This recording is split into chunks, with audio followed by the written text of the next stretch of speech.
We live in a world full of strange phenomena that science has yet to fully explain.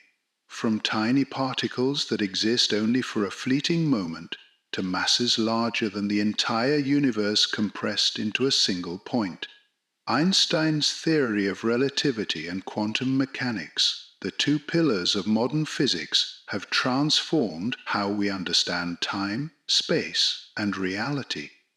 But what happens when these two theories collide, when the microscopic world and the cosmic scale are no longer two separate pictures?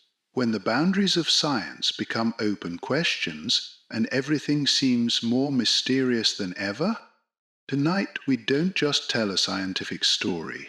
We will explore mysteries, paradoxes, and unexplained phenomena where relativity meets quantum theory, where science and truth intersect. If you're excited about deep journeys into the nature of the universe and science, don't forget to hit like and subscribe to the channel so you won't miss the upcoming videos.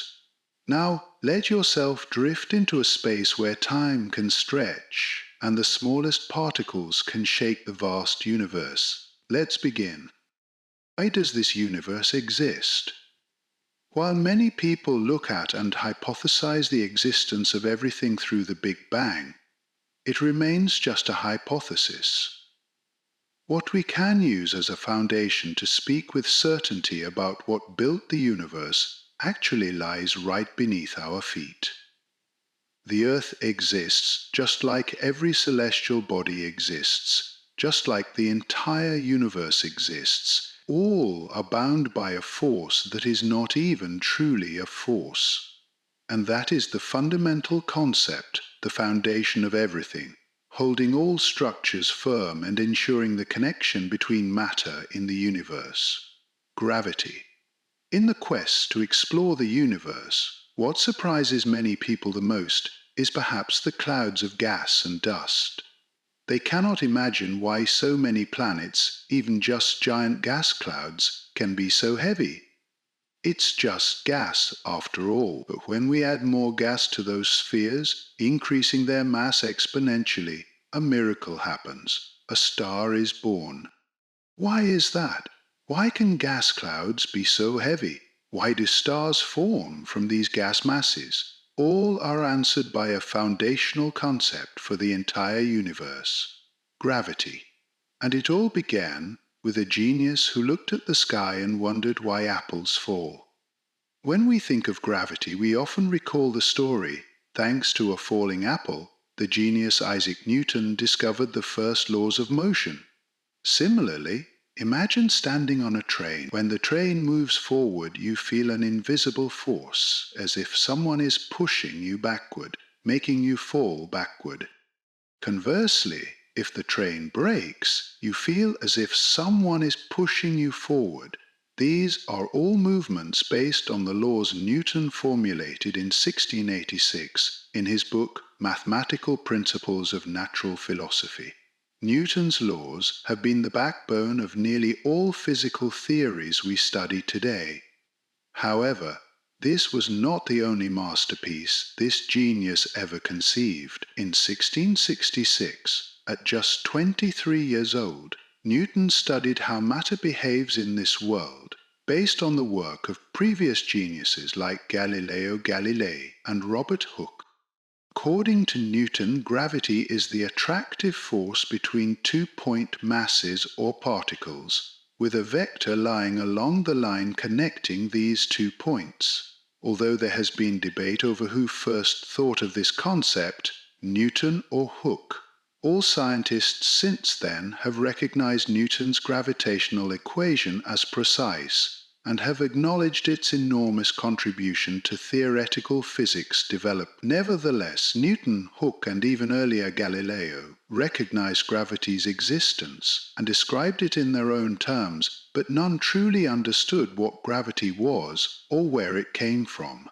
This was only clarified nearly 200 years after Newton published his masterpiece. Perhaps by now everyone knows the face of the witty man with a formula easier to remember than the multiplication table: Albert Einstein. Born a special child with a brain functioning beyond typical needs, He quickly became one of the pioneering scientists in theoretical physics and one of the most influential people worldwide. Looking at his idol's laws and formulas for gravitational force, Einstein realized there were gaps needing completion. For Einstein, knowing about gravity was one thing, understanding and applying it was another. So, from 1907 to 1915, Einstein dedicated himself to pondering this metaphysical concept and eventually published the theory that initially sparked much controversy, the theory of relativity. Seen as a work that challenged all of Newton's achievements, Einstein's theory of relativity was immediately rejected and mocked by many scientists. However, when put to the test, the numbers did not lie, and when no one could prove Einstein wrong, he was accepted as correct. His theory complemented Newton rather than erased his work. So, what is Einstein's theory of relativity that makes it so important? Studying relativity, Einstein discovered that mass and energy are closely related. This relationship is not only evident in burning coal producing fire, but also connected to motion. A heavy object placed high up has more potential energy than the same object on the ground. The heavier the object and the higher it is placed, the greater the potential energy. A brick placed on top of a cupboard, when it falls, could break the floor. But what about the moon? It is so high up, so what effect would it have if it fell? These seemingly trivial questions led Einstein to understand the nature of motion and the existence of the concept of space-time. For a long time, we have always thought of the Earth as a solid mass, exerting a strong gravitational force on us. This means that if we stand at a height, we have potential energy, and when we fall down, we will fall toward the ground. But when we think bigger, placing ourselves at a much farther, higher vantage point, witnessing a person standing at an immense height with the earth far below, everything becomes different. In this universe, nothing is still. Everything is moving. The sun is traveling through space, the earth is orbiting the sun, and we are standing on the earth. Therefore, using the earth as a frame of reference is no different than sitting in a car and thinking that you are standing still. On the car, you and the car are stationary, and the world seems to move toward you. But if we stand outside, the car is the one moving. So from that distant perspective, is the person standing high up jumping onto the earth? Or is the earth falling toward them? The difference in viewpoint creates questions about the relativity of all things, about why everything moves along the force vectors we have drawn, and if we look deeper, we realize that no straight line truly exists. Even the straightest path is actually a curve on the surface of a spherical planet. The universe is the same. Nothing is straight, nothing is fixed, everything is relative, including time. This universe does not share one common clock. 1 hour on Earth is not the same as 1 hour on Mars. Every point in infinite space has its own type of time. Time is also relative because it is only one part of the infinite ocean called space-time, or space. What causes an object at a height to have greater potential energy is the foundation for gravity's existence. Gravity is not actually a force. It is the result of an interaction, the effect of matter on space-time. The heavier the matter, the stronger its impact on space-time, leading to greater gravity. That is why the sun is so massively heavy, because it is a superenormous mass. That is why we stand on the ground instead of floating, because the earth is super heavy and massive, creating enormous gravity, and we cannot escape it easily. Gravity is the result produced from matter's influence on space-time. This is the origin of gravity, the thing Einstein added to Newton through his great theory. From here, a whole new world of gravity was opened. Gravity is a relatively simple and understandable concept. As long as there is matter with mass, it affects space-time, and causes the surrounding matter to be pulled in. Simply put, the bigger or fatter it is, the more it attracts. But that does not mean tiny or skinny things do not have any pull. Even tiny particles like hydrogen have their own mass. Mass is not weight. It is not defined by how heavy an object is when we measure it on Earth. Mass has many different definitions, but basically we can understand it as the total number of particles a thing holds.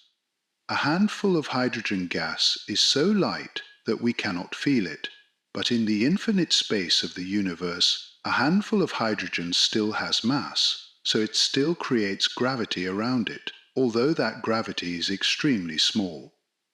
This means that with the tiny gravity of that handful of gas, it still has the ability to attract other matter, and that is exactly what happened out there when the universe was born. Matter was scattered everywhere, and space-time expanded at an incredibly high speed and temperature.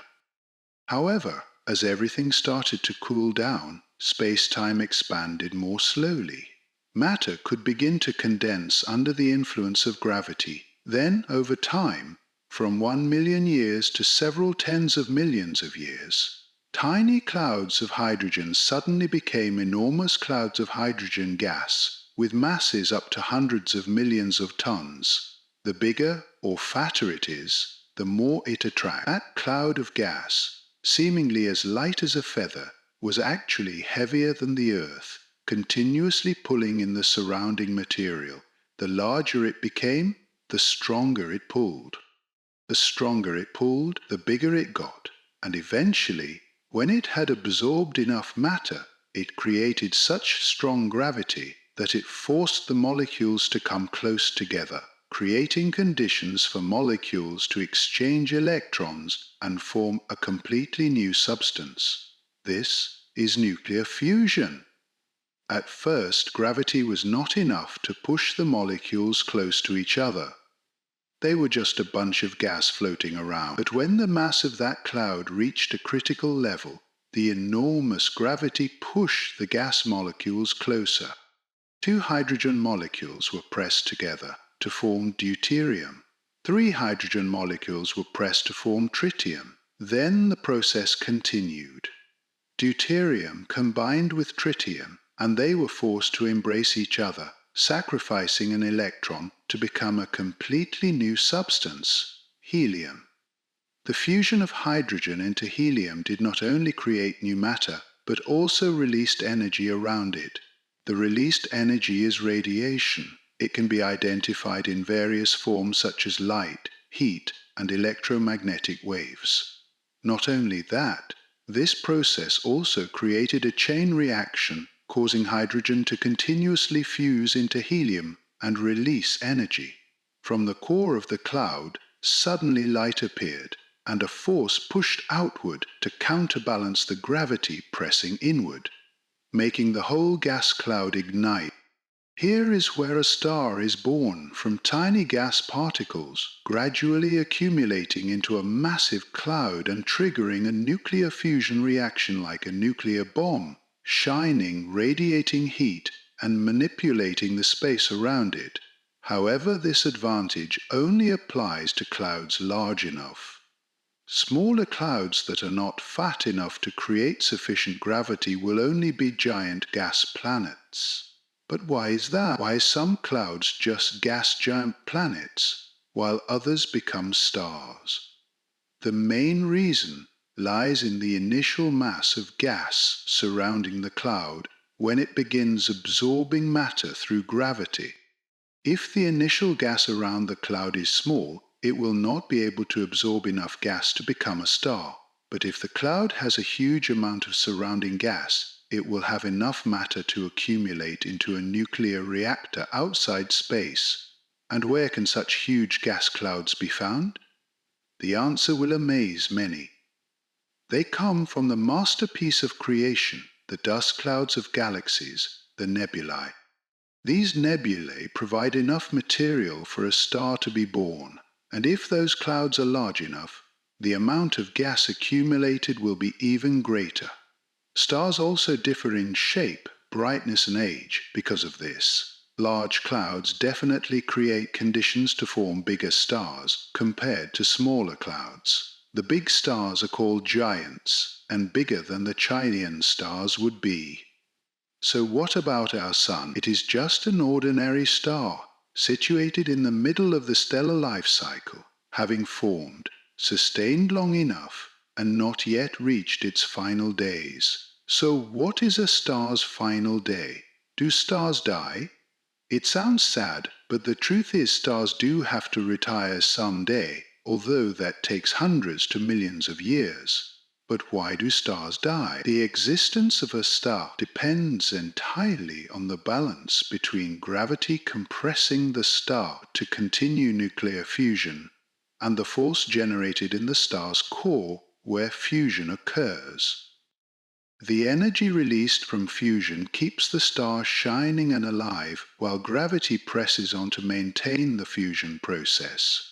As long as this balance exists, the star lives. So, what disrupts this balance? The answer is quite predictable. If nuclear fusion continues by converting hydrogen into helium, what happens when the star burns all the hydrogen inside it? For medium-sized stars, their gravity is not too strong. This is when they start ending fusion and expand into red giants. When they grow large enough, their gas is released into the galaxy as a planetary nebula, a huge cloud surrounding a bright core that still shines brightly but gradually cools and dims as fusion completely stops. This is a white dwarf, extremely dense and bright. But that's for medium-sized stars. What about a supergiant, like a Chiane? The process is similar. It expands and reddens into a red supergiant, but then things change. Although the star swells and loses energy, its total mass remains enormous, so gravity is still huge and forces fusion to continue. From helium, it fuses into carbon. Will fusion continue beyond that? The answer is yes. The energy from fusion balances gravity, allowing the star to survive, but this only applies when hydrogen fuses into helium. When helium fuses into carbon, the energy released is less than before, so the gravity balance is lost. Now the star succumbs again to its enormous gravity. From carbon, it fuses neon, then oxygen, forcing the creation of silicon. When silicon is reached, something bad happens. Silicon can only fuse into iron, but to fuse iron into heavier elements requires more energy than it releases, meaning the star cannot maintain fusion anymore. When silicon fuses into iron, the star completely loses the battle between gravity and fusion. The star self-destructs, causing a magnificent cosmic explosion called a supernova. What happens after a supernova explosion? The result depends on the original mass of the star that exploded. If the star's mass is large enough, the explosion produces a neutron star, an extremely dense, super bright and rapidly spinning object, emitting strong pulsar signals. But what if the star is superhuge? A supermassive star, after synthesizing iron and exploding as a supernova, leaves behind something beyond our imagination, but still within Einstein's vision. According to Einstein, when a gigantic star explodes as a supernova, what remains has a gravitational force stronger than anything we can imagine. Stronger than any star or supernova, so strong that this gravity bends the entire space-time around it, causing light's path to curve inward toward the extremely dense core of the explosion. Because light cannot escape this core's gravity, we cannot see it. From this idea, the concept of a black hole was born. This is a place where light cannot escape. Carrying a massive mass compressed into an extremely small, dense space, its gravity exceeds imagination. This extreme density means we don't know how it affects the surrounding space-time, whether it breaks space-time or just warps it beyond comprehension. Regardless, all this information and the stories just told are only a small piece in Einstein's superintelligent brain. He introduced relativity to the world and imagined what we call a black hole. All these remain hypotheses and imaginations, but they are so accurate that everything we see in the sky matches these hypotheses. The only thing is, hearing 100 times isn't as good as seeing once. So, when we cannot see black holes, how can we believe they exist? That is the question we need time to answer. The name black hole itself does not describe the true nature of this phenomenon. When we mention black holes, we cannot say they are objects or celestial bodies like stars or planets. Black holes belong to a separate category of cosmic phenomena because they are completely strange, so strange that we cannot even define them. To this day, the greatest minds, past and present, still struggle to explain this phenomenon. Why is that? First, we need to understand a basic concept about black holes called the event horizon. When we look at stars and planets, we always see spheres. These spheres give us the feeling that touching them would reveal something. For Earth, touching the sphere means reaching the atmosphere and then the ground below. For the Sun, the sphere is the bright surface above the core where nuclear reactions occur. For gas giants, the sphere is where huge storms, winds, and rains happen, composed of strange materials. For moons, it is mostly rocky surfaces, and in some cases like Titan, an interesting atmosphere. But black holes are not like that. Even though a black hole may present itself as a sphere, like the 3 familiar spheres in the universe, the sphere of a black hole gives us no information at all. The concept of giving no information needs to be emphasized. First of all, there is the event horizon. It is not the atmosphere or the surface of the black hole. This is the final point at which any event still has meaning within space-time. Once something passes through the event horizon, gravity becomes so strong that nothing can return to our universe anymore. For that reason, whatever happens beyond the event horizon, whatever events occur, we simply cannot know. This is why we cannot obtain any further information about it. In addition, the immense gravitational field of the black hole bends space-time to an extreme degree, causing the surrounding space to become distorted and creating the special refractive patterns that form the spherical shape we usually see around black holes. What exactly is this refractive boundary? To answer this question, we need a bit of experience. For example, what happens when you fill a basin with water and then remove the plug? The water will be drawn into a hole and twisted, creating a vortex. When looking at the mouth of the vortex, you will see various refractive angular patterns around the basin. The light traveling along the water's flow is bent and refracted in an unusual way. The same phenomenon happens with a black hole, but on a much larger scale. The black hole warps space-time so that light falls into it just like water being sucked into a drain. At the mouth of the drain, the water bends light in a certain way. Likewise, warped space-time bends light similarly. Thanks to this mechanism, light from behind the black hole is drawn into the hole's vortex and refracted to the front of the black hole instead of passing straight through it. The light we see around a black hole is not because the black hole is emitting light, but rather it is light from behind the black hole being guided by curved space-time to the front. This happens at all angles and speeds, from above, below, and from both sides. Light is refracted in the same way. For this reason, the image we most often see of a black hole is a ring of light surrounding it, as if it has luminous rings encircling itself. The phenomenon known as gravitational lensing does not only occur with black holes, but also with any region where gravity is strong enough to bend light, making the observation of the sky even more difficult. But no matter how complex it is, we cannot deny how stunningly beautiful it is. Up to this point, we have understood what the exterior of a black hole is. But what about the inside? The event horizon is the point of no return. Once we cross it, we are forever inside the black hole. That is certain, isn't it? So how can we know what is inside a black hole? This is a much more complicated question than people think.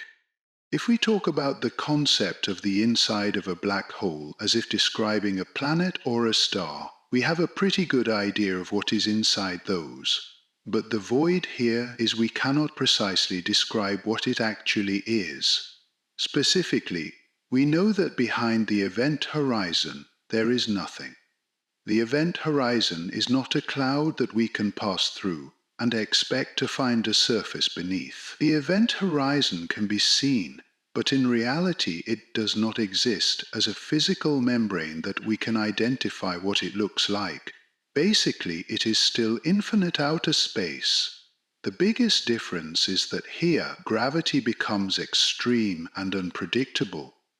Beyond the event horizon is an infinite void warped by indescribable gravity. Time and space operate in ways beyond our imagination. And once you fall into a black hole, you will fall forever, forever, forever, until you reach the singularity. What is the singularity? That is a question still without an answer. In fact, it is the most special question of the past century and also the greatest mystery humanity has ever encountered. When we find the key to unlock the door called singularity, we will step into a new world, a new horizon of understanding, science, and existence. Perhaps humanity will become a higher civilization simply because of this great discovery. Why is that? Because the singularity holds the questions about the existence of everything. According to Einstein's theory of relativity, a black hole forms when a giant star reaches the final stage of its life. It compresses the core, where nuclear fusion reactions convert silicon into iron, and iron is the last element in the nuclear core that can resist gravity. Gravity crushes the entire star, creating a colossal supernova explosion that gives birth to the black hole. Here a paradox begins. Before it was a black hole, it was a star. The black hole and the star have roughly the same mass, but their characteristics are vastly different. The star also curves space-time and generates gravity around it, but it does not bend space-time to an extreme degree like a black hole does. The same mass produces very different gravitational effects. Why is that? The answer lies in the density, or the mass concentration of the black hole. The higher the density, the more compact and heavier the matter becomes. This is why a pound of cotton and a pound of steel have the same mass but vastly different volumes. The entire matter of the star is now compressed into a tiny volume, like a bead. This means the matter in the singularity is in a state beyond explanation. It is infinitely dense and generates infinite gravity. When we talk about the concept of infinity in the study of the universe, it means that we do not understand why it is that way. For this reason, the singularity is the name given to a concept that no scientist can explain. It is not a sphere with a mass equivalent to that of a star. It is not a point at the center of a black hole. It is not a location somewhere inside the black hole. More accurately, it is a moment in space-time from which nothing can escape. It is like tomorrow. We can travel from east to west, from north to south, but we can never escape tomorrow. It will come, and it is certain to appear. We just do not understand what it is, or why it is like that. But why is it the key to unlocking a new gateway of knowledge? It is because it breaks every physical law we have known since ancient times. No physical law can explain the existence of the singularity. Even if we compress matter extremely, particles such as protons and electrons must still exist to form matter, but in such a tiny and cramped space like the singularity, even fundamental particles like quarks have no room to move. So how can the singularity exist? This is the missing piece in the theory of relativity. It is like the shortcoming in Newton's description of gravity. For Newton, gravity was a force, but he did not explain why gravity came into existence. Similarly, for Einstein, black holes are a gravitational phenomenon, but he could not explain why singularities exist. The existence of black holes and singularities forced Einstein to enter the tiny quantum world, the realm where matter smaller than electrons is studied. From here, we encounter the gateway to new knowledge, the quantum world. The quantum world is different from the world we observe daily. When we see something, we know its position in space and can refer to the time we see it. However, in the quantum world, we cannot say exactly where or when an electron is.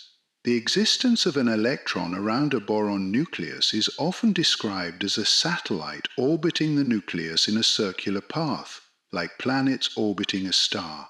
But this is not an accurate representation of an atom.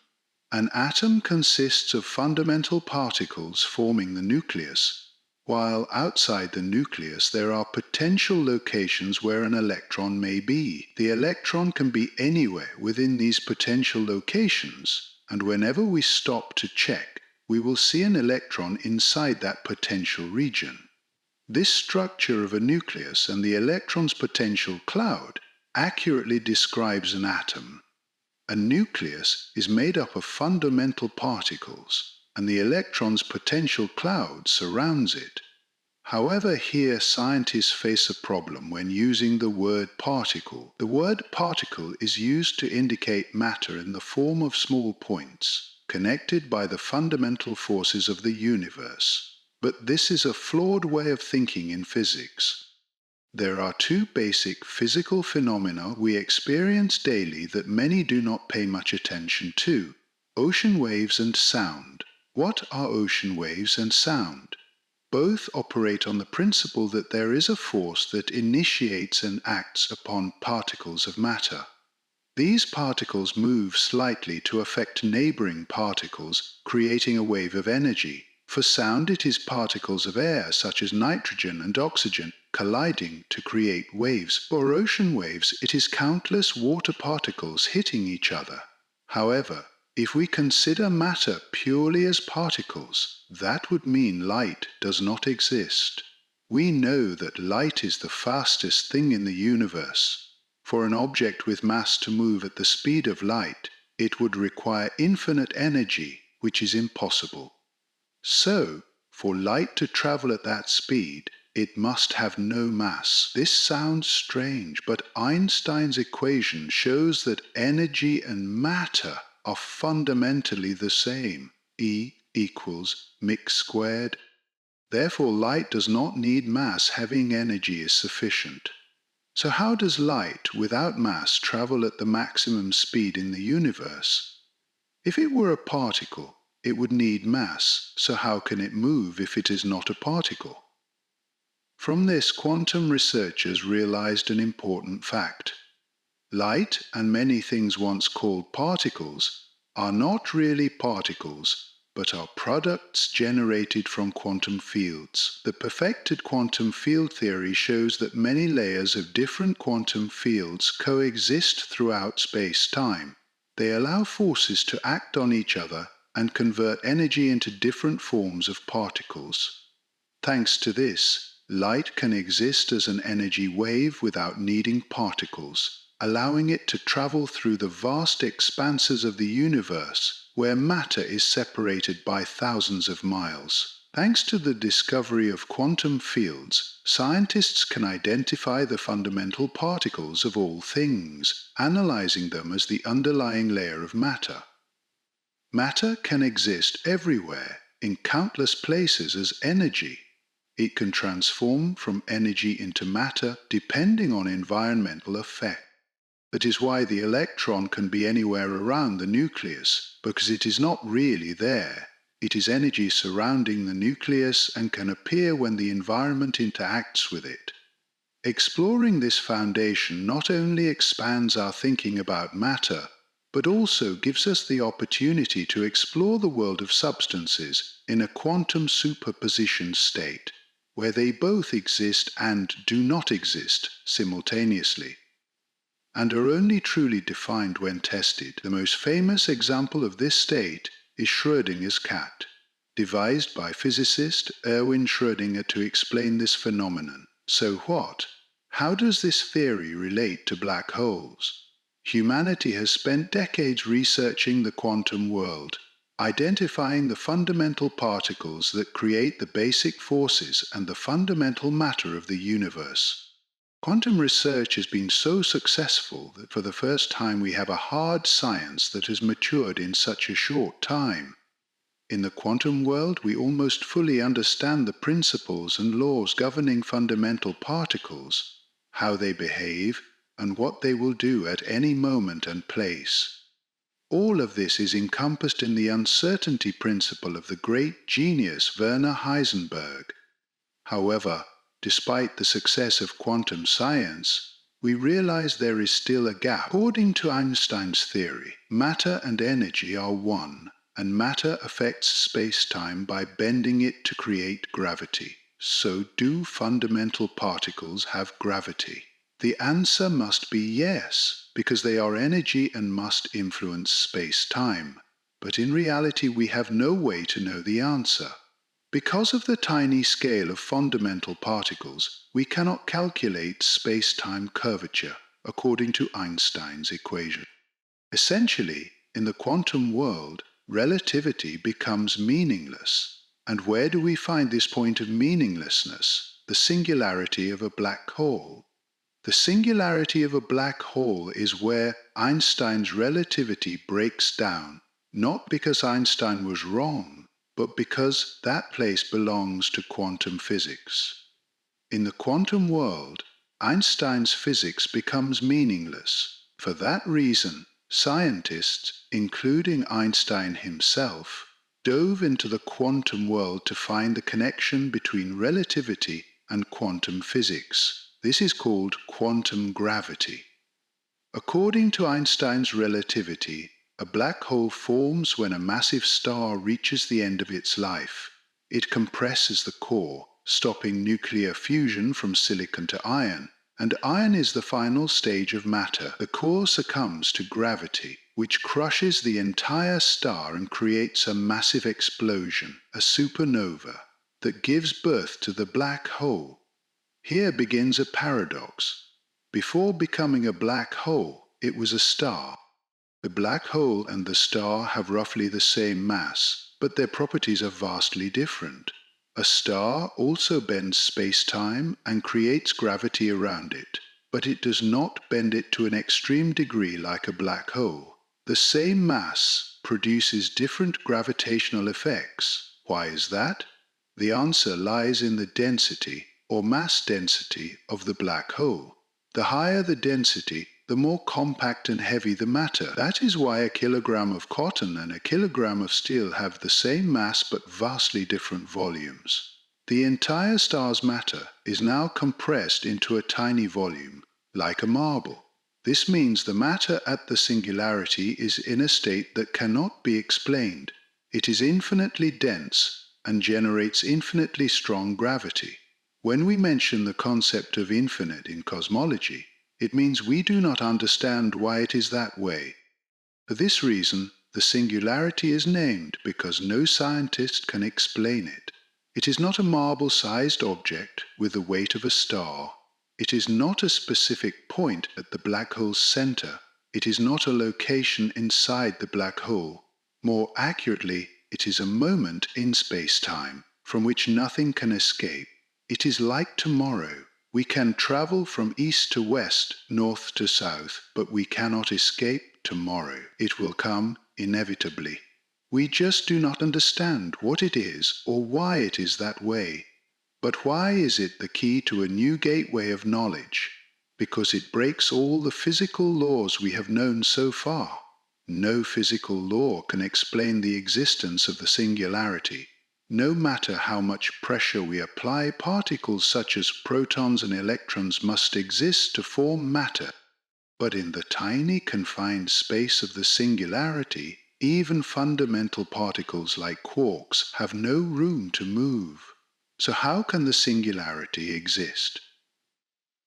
This is the gap in relativity. It is like Newton's incomplete explanation of gravity. Newton described gravity as a force but did not explain its origin. Similarly, Einstein described black holes as gravitational singularities, but does not explain why singularities exist. The existence of black holes and singularities pushed Einstein to immerse himself in the tiny quantum world, the realm of matter smaller than electrons, to calculate and understand. From here, we face the gateway to new knowledge. The quantum world and the world we see daily are not the same. When we see something, we know its position in space. We can mention the time when we saw it. In the quantum world, we cannot predict where or when an electron is. The existence of electrons around the barrier nucleus is still described like satellites orbiting a planet, similar to how planets orbit a star. However, this is not an accurate depiction of an atom. An atom consists of fundamental particles, quarks, that make up the nucleus. Outside the nucleus are the potential positions of an electron. The electron can be anywhere within these potential positions, and whenever we stop to observe, we will always find an electron located within that potential region. This structure, comprising the nucleus and the potential cloud of electrons, accurately describes the atom. A nucleus made of fundamental particles and a potential cloud of electrons. However, at this point, scientists encounter a problem with the use of the word particle. The term particle is used to refer to matter in the form of discrete points connected by the fundamental forces of the universe. Yet, this is a conceptual error. In physics, there are two fundamental physical phenomena we experience daily but often overlook: ocean waves and sound. What are ocean waves and sound? Both operate on the principle that a force acts upon matter particles, causing them to move slightly, which in turn affects neighboring particles, creating a wave of energy. For sound, these are particles in the air, like nitrogen and oxygen molecules, colliding to form waves. For ocean waves, countless water particles bump into one another. However, if we consider matter as particles, then light would not exist. We all know light is the fastest thing in the universe. For any object with mass to move at the speed of light, it would require infinite energy, which is impossible. Therefore, for light to travel at this speed, it must have no mass. This may sound illogical, but Einstein's equation, E equals mc2, states that energy and matter are fundamentally the same. Hence, light does not need mass. It only needs energy. So how can light without mass travel at the maximum speed in the universe? If it were a particle, it would have to have mass. If it is not a particle, how can it move? From here, quantum researchers realized a truth. Light and countless other things we once called particles are not exactly particles. They are products emerging from quantum fields. Quantum field theory shows that multiple layers of different quantum fields coexist in space-time, allowing forces to interact and transform energy into various forms of particles. Thanks to this, light can exist as an energy wave without particles, enabling it to travel through the vast spaces of the universe where matter is separated by thousands of miles. Discoveries about quantum fields have allowed scientists to identify the fundamental particles of all things, analyzing them as the basic layers of matter. Matter can exist everywhere and in many forms as energy. It can transform from energy into matter depending on environmental influence. This is why electrons can be anywhere around the nucleus, because they are not really there. They are energy surrounding the nucleus and can appear when the environment interacts with them.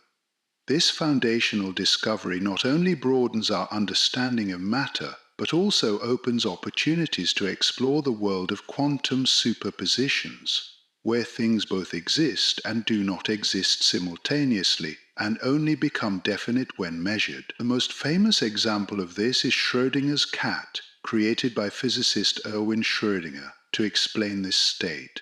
So what? How does this theory relate to black holes? Humanity has spent decades studying the quantum world, identifying fundamental particles that create the basic forces and matter of the universe. Quantum research has been so successful that for the first time we have a mature, hard science developed in such a short time. With quantum physics, we nearly understand all the principles and laws governing fundamental particles, how they act, what they will do, when, and where. All this falls within Werner Heisenberg's uncertainty principle. Yet, despite the success of quantum science, there remains a gap. According to Einstein's theory, matter and energy are one, and matter influences space-time to curve it, creating gravity. So do fundamental particles have gravity? Of course, isn't it? It is energy, so it must affect space-time. But the truth is, we have no way to know the answer for sure. The tiny realm of fundamental particles makes it impossible for us to hear the curvature of space-time, as described by Einstein's equations. Basically, in the quantum world, relativity becomes meaningless. And where do we find that point of meaninglessness? The singularity of a black hole. The singularity of a black hole is where Einstein's relativity theory breaks down, not because Einstein was wrong, but because that region belongs to quantum physics, and in the quantum realm, Einstein's physics becomes meaningless. For this reason, scientists, including Einstein himself, have devoted themselves to quantum gravity, trying to find the connection point between relativity and quantum physics, known as quantum gravity. However, to this day, no scientist has come up with an exact equation or idea to describe this surreal concept.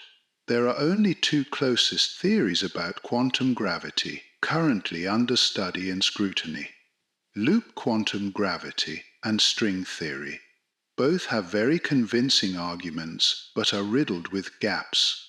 Neither string theory nor loop quantum gravity has been fully accepted by the scientific community. We still have a lot of work to do to bring the truth to light. Although this is a very dark and disappointing conclusion, it is an incredibly fascinating and challenging path. With Newton's incomplete theory, humanity landed on the moon. With Einstein's incomplete theory, we captured the first image of a black hole.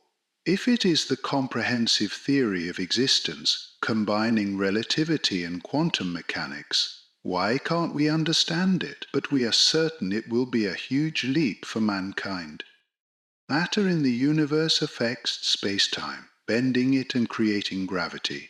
This is relatively easy to understand within Einstein's relativity theory. Even easier is Newton and his reaction forces. Newton's third law of motion states that every action force on a second object will have an equal and opposite reaction force back on the source. From this, humanity understood how to travel through space. They can use a strong enough force to push a ship away from Earth's gravity, and then use reaction forces to move through the infinite space. However, these ideas become meaningless when facing a black hole. A black hole is the grave of a supermassive star.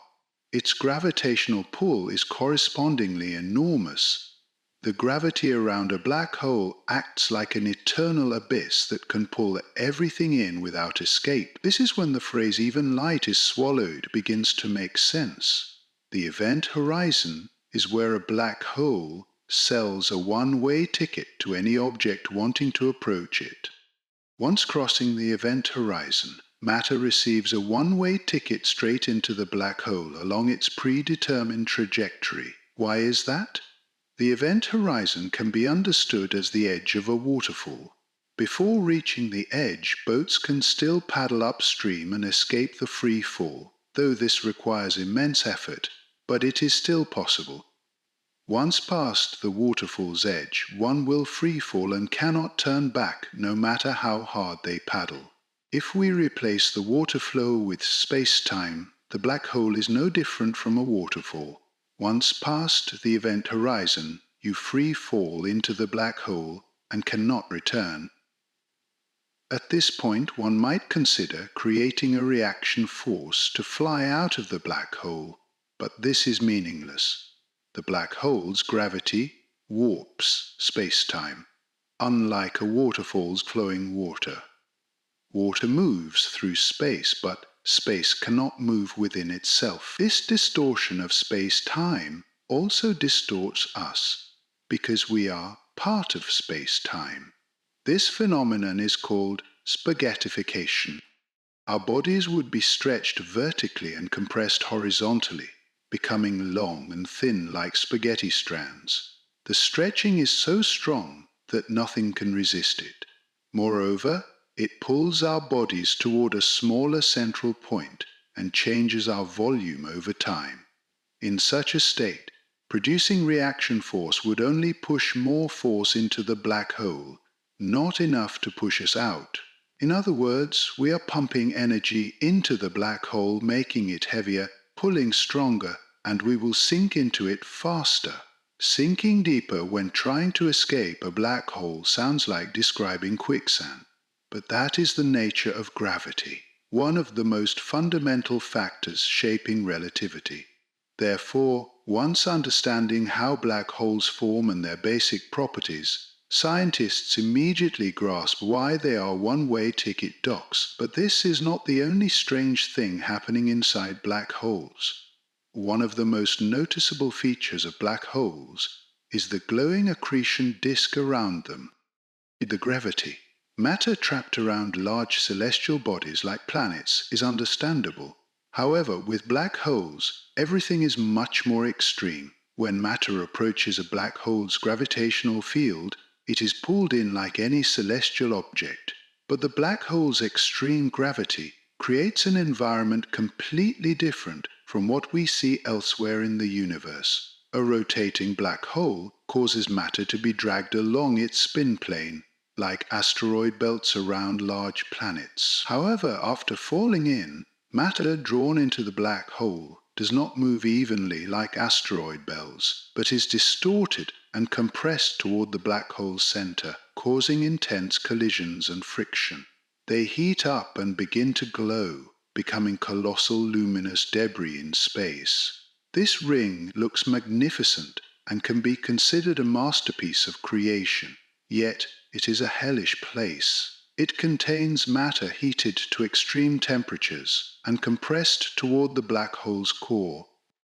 But this is not the only strange thing. Light moves through space-time like a submarine in a tunnel, and when the tunnel of space-time is curved, the light vessel must travel around bends. However, unlike the underground bends, the detours around a black hole cause light to pass from one side of the black hole to the other in an instant. Everything around the black hole appears like a gigantic mirror reflecting distorted, indescribable images. If one were to fall into a black hole, what they would see is themselves everywhere around them. Light from space shining on them would be reflected back, but due to the black hole's gravity and the aforementioned curvature effect of space-time, that light would return to them. It would be an incredibly perplexing space, where one sees themselves in countless places with countless distorted forms that are hard to define. However, we are not the only ones experiencing such illusions when approaching a black hole. Light, or any type of wave, has wavelengths. The shorter the wavelength, the stronger the light. Conversely, the longer the wavelength, the weaker the wave. As light travels through the infinite space of the universe, its intensity decreases and its wavelength stretches. This wavelength stretching can be understood as a cosmic version of the Doppler effect. Just as a sound changes when the source moves past us, light's wavelength stretching causes a shift in color from violet, which corresponds to strong wavelengths, to red, which corresponds to weak wavelengths. This phenomenon is why the effect is called redshift. So what does this have to do with black holes? With their enormous gravity, black holes bend and stretch space-time to an extreme extent, causing the light reflected from the matter around them to be affected as well. Just as a sound source moving away causes the sound to distort, light traveling through the stretched space-time is also redshifted. When someone falls into a black hole, observers outside the black hole do not see them being pulled straight into the enormous void of this cosmic entity. Instead, they see the person seemingly frozen in place, motionless and unresponsive to the surrounding world, as if dead. Over time, the image of the person will gradually shift to red due to the redshift effect, and as the clock ticks each second and minute, that light will be stretched until it loses all color, and the person will disappear into true darkness. Observers outside will see that person no longer reflecting light, becoming part of the enormous black hole before their eyes. But does the person really freeze in time? As we move through space-time, we can move forward, backward, up and down along a single time vector.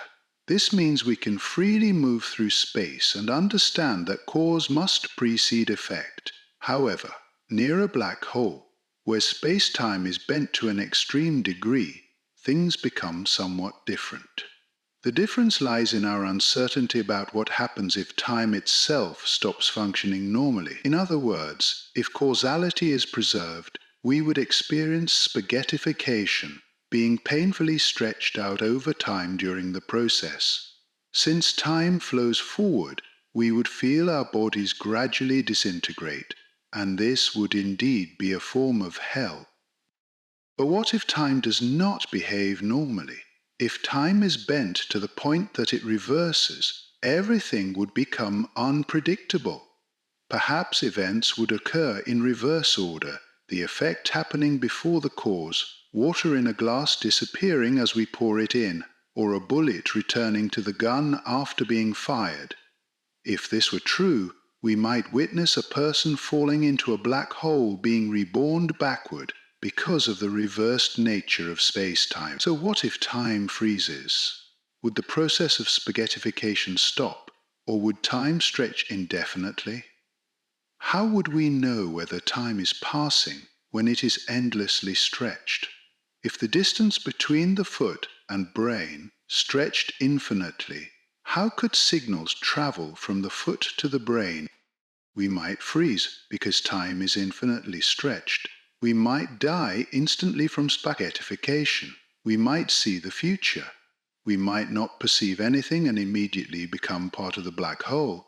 We do not know. Inside a black hole is a concept we can only speculate about, based on what we know from theoretical and experimental physics, and as the two leading theories of everything, string theory and quantum theory, have yet to be unified, we still cannot explain what happens when traveling into the heart of a black hole. Black holes have quite a peculiar appearance. First of all, not all black holes look the same. Some black holes are truly invisible because they are just a dark hole in the sky. Then there are black holes with characteristics that allow them to shine, producing accretion disks around themselves and appearing like a transparent sphere, pitch black, surrounded by a glowing reddish ring. Why is that? Black holes, despite their various appearances, all share one characteristic: supergravity.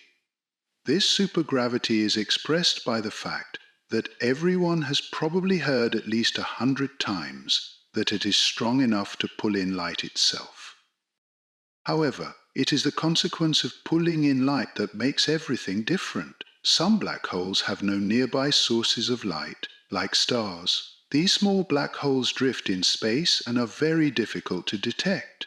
To be able to see these black holes, we need to look at the radiation they emit and how they scatter the gravitational lensing effect by bending light around them. However, there are black holes that are displayed more carefully.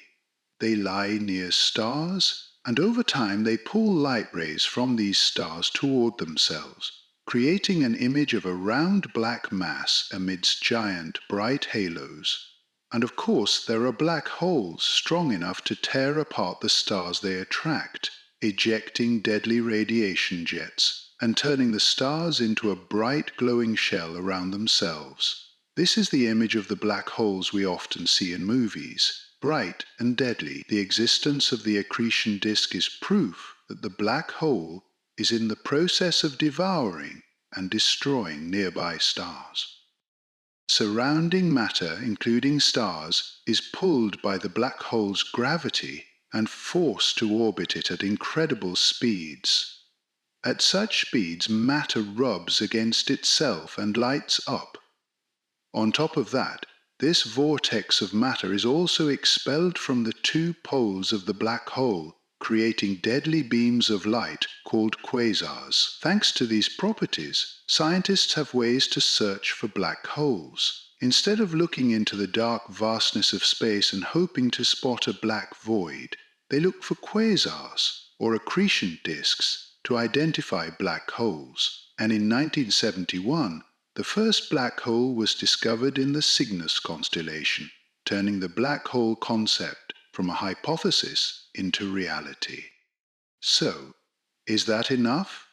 We have Einstein's hypothesis about black holes, which no one dared to believe, and by the 70s we confirmed their existence. Now, what else is left to do with black holes? In reality, no one wants to stop being curious. Once we confirm black holes exist, what we want is to take a picture to see what they really look like. Thinking it probably won't be much different from what we imagine, and that's easier said than done. Black holes exist everywhere in this universe. The number of black holes in our own Milky Way galaxy could be up to 10 billion. However, because black holes do not emit light, it is difficult to look into the endless space and say for sure that is a black hole. How do we distinguish between black and black? That is an extremely difficult task. Even with current telescope technology, it remains something no one wants to try. However, we have a more effective way to solve this problem. Instead of hunting for hidden black holes in the darkness of space, we can focus on places where we know black holes definitely exist, the centers of galaxies. Black holes are the only objects with enough gravity to pull in all stars, planets, asteroids, and dust to create the gigantic swirl we call a galaxy. At the center of every galaxy is a black hole, an extraordinary black hole. More specifically, this is a supermassive black hole. This black hole is so massive that it can contain millions of suns. For example, the black hole at the center of the Milky Way, called Sagittarius A, has a mass equivalent to 4.5 million suns. And when we remember that the Earth is less than 1% of the Sun's size, we can understand how gigantic this black hole is. With the weight of millions of suns, the central black hole pulls thousands of stars into itself, becoming the shining core of the entire galaxy. And surely there will be enough light for us to look at and take a picture. So the task now is, point a lens at the center of the galaxy and press the shutter, right? That is somewhat correct, but it's actually quite meaningless. First, when looking at the center of the Milky Way, what we see is a huge bright cloud of dust caused by the dense concentration of stars there. The central black hole is extremely fond of stars because of their richness, so this is where stars gather the most. Moreover, because of the enormous distance between us and this black hole, the light traveling from there to us will be only faint illusions. So to really see them, we need infrared lenses. However, when using infrared lenses to look into the galactic core, we only see stars being juggled by something pitch black at speeds close to 8% of the speed of light. With such extraordinary ability, we are quite certain that this is the black hole violently tossing stars around with its colossal gravity. Determining the exact position of the black hole is not easy, but that is not the biggest challenge in photographing it. Sagittarius A, our black hole, is basically a black hole, meaning it's already huge. However, because the distance between us and it is so vast, when looking at the sky with a lens pointed at the galactic center, it looks no different from a tiny speck on a grain of sand. Due to the minuscule apparent size of the black hole to us, to get a proper photo we would need a telescope lens as huge as the entire Earth. And of course that is something that simply cannot happen. Even if the United States were to gift freedom to the entire world, it still wouldn't have enough money for NASA to build a telescope lens that big. So what do we do now? For those of us without formal training in space science, it's definitely a dead end. But for the brilliant minds at the world's top universities specializing in astrophysics, it's a different story. Instead of using light to capture images, they use other types of waves to gather information about black holes and then reconstruct images from that data. It's like a blindfolded fortune teller trying to describe an elephant. We listen to the black hole roaring out there in space and then draw its picture. It might sound imprecise, but this is a rare case where hearing once is better than seeing 100 times. Black holes constantly emit radio waves, and light itself is a form of wave. Receiving light and receiving radio waves aren't that different if we have the right tools to analyze the radio waves and transform them into images. That is exactly what scientists have done. The plan is now clear. They point radio telescopes at the black hole in our Milky Way and listen day and night to gather enough data to produce an image. But one radio telescope is not enough. The Earth is constantly rotating, and we can't just turn the telescope on for 6 hours and then turn it off. To take a long exposure photo, we need to expose the telescope for as long as possible. Taking a picture of a black hole means utilizing every second, every minute we have. The observatories will expose the black hole 24/7, and as the Earth rotates, we will have a 360-degree picture of it. Once enough data is collected, the remaining job is to feed that information into algorithms capable of stitching all those pieces together into one complete image.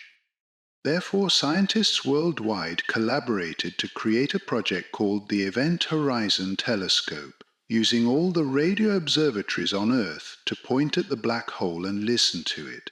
This cooperation not only required scientists to link the observatories, but also to handle an immense amount of data to make it happen. So Portugal, France, Chile, the US, Mexico, and many other countries joined forces, supporting scientists with this seemingly impossible dream. However, the scientists' nail met the black hole's shell. Our black hole Sagittarius A was too difficult. It was too small and too obscured by dust to capture a complete image.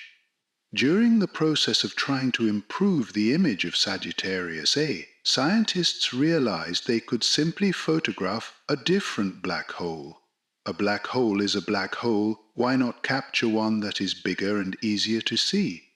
So they pointed their lenses toward another galaxy, the Messier 87 galaxy, whose black hole lies 54 million light-years away.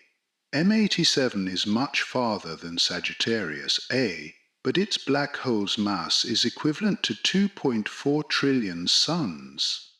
With such mass, even at that distance, it looks roughly the same size as our own Sagittarius A. Hence, the second target was chosen. In April 2017, the efforts of over 300 researchers and 80 supporting institutions worldwide were concentrated on capturing the first ever image of a black hole. The result was beyond satisfying. The first photo of a black hole regarding how gravity governs the universe. We got to see the black hole's accretion disk, the glowing matter spiraling at near-light speeds around it. The scientific community's excitement was truly incomparable. 100 years ago, Einstein predicted the existence of black holes, and today his successors managed to capture an image of what he could only imagine. But that was not the end. We had only seen a blurry image of M87. 2 years later, with more exposure time and improved algorithms, the image was sharpened, showing the event horizon and accretion disk more clearly.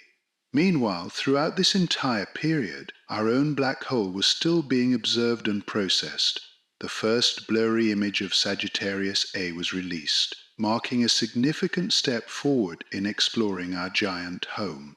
So, what will we do with this image? With this wealth of data, we can build models of gas dynamics in space, understand how galaxies form, how supermassive black holes operate, compare M87 and Sagittarius A to grasp the differences between galaxies, and many other important studies. Meanwhile, in 2022, the Event Horizon Telescope expanded by adding more observatories worldwide to join this mission, aiming to produce clearer, sharper images of the heart of galaxies. In the future, we may see images of other black holes with better resolution and learn more about these mysterious phenomena. And that is truly an exciting future for anyone passionate about science. And that was the story of the black hole's photo, how we managed to capture it, and the challenges along the way. If you enjoyed this video, don't forget to subscribe to our channel and hit the notification bell so you don't miss any future video. Thank you all for listening, and see you next time.